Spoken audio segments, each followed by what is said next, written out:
واؤ ہرس والا دل بدل دے، میرا غفلت میں ڈوبا دل بدل دے۔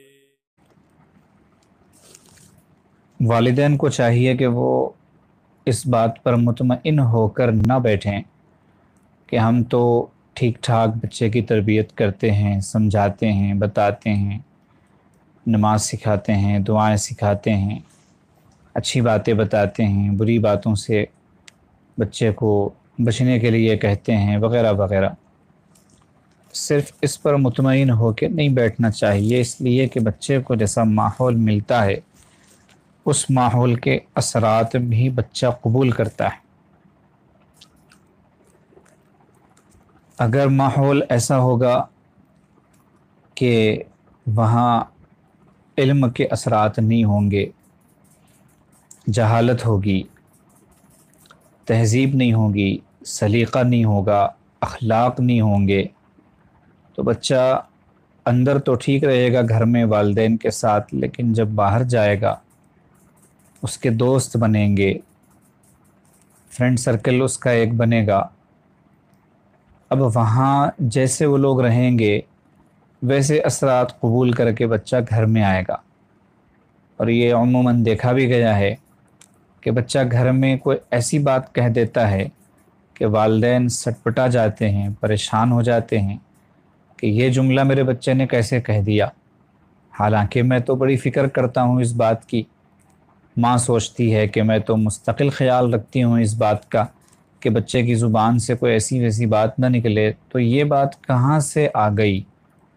تو وہ بات وہیں سے آتی ہے، ماحول سے، دوسرے بچوں سے سیکھ کر آپ کا بچہ گھر میں آ کے کہتا ہے۔ لہذا بچے کو گلی کا ماحول دینے کے بجائے اپنے گھر کا ماحول دیں، بازاروں کا ماحول، گلیوں کا ماحول اور بے تہذیب محلوں کا ماحول یا غیر تعلیم یافتہ سوسائٹی کا ماحول، یہ دینے کے بجائے اچھا ماحول دیں۔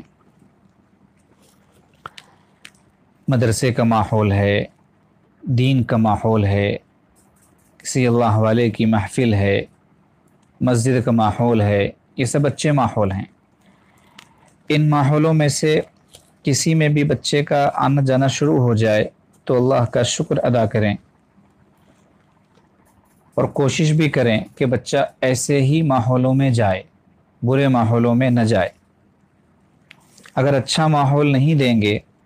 یا اس بات کی نگرانی نہیں کریں گے کہ بچہ کیسا ماحول اختیار کر رہا ہے، تو بچہ خود بخود ہی کوئی بری صحبت اور برا ماحول اختیار کر لے گا۔ اکثر غلط فہمی کا شکار ہوتے ہیں ماں باپ کہ ابھی تو بچہ ہے، کھیل کود کے لیے جا رہا ہے، انٹرٹینمنٹ کے لیے جا رہا ہے، ذہنی تفریح کے لیے جا رہا ہے، ریلیکسیشن کے لیے جا رہا ہے، فلاں کے لیے، اور چھوڑ دیتے ہیں اس کو اس کے حال پر۔ اب وہ دوستی شروع میں تو ریلیکسیشن والی لگے گی، کھیل کود کی لگے گی، تفریح کی لگے گی، موڈ فریش ہونے کی لگے گی، بعد میں دھیرے دھیرے گالی گلوچ والی بن جائے گی، مار پیٹ والی بن جائے گی، سگریٹ تمباکو والی بن جائے گی، بری نگاہیں ڈالنے والی بن جائے گی، اور پتہ نہیں کیا کیا بن جائے گی۔ جوے اور شراب تک بات پہنچتی ہے، بدکاری تک بات پہنچتی ہے۔ اس لیے